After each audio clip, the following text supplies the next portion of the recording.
গ্যাসেই বানাচ্ছি পিঠে। আজকে যেহেতু আমাদের মধ্যে নিয়ম সরা পিঠা বানাতে হবে।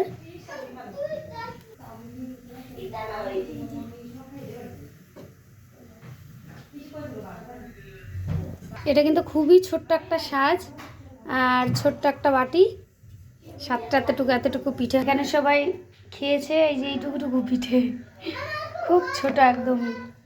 আর এত সুন্দর হচ্ছে পিঠেগুলো আর না দেখিয়ে পারলাম না। এগুলো এত সুন্দর ভিজবে কতটুকু।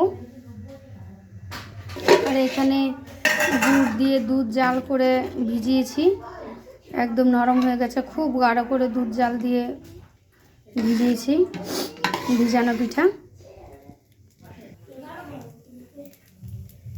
কত সুন্দর হয়েছে, বাপরে বাপ, দারুণ। খাওয়ার থেকে বানিয়ে খুব মজা। যদি পিঠে ভালো হয় খুব বানাতে ভালো লাগে।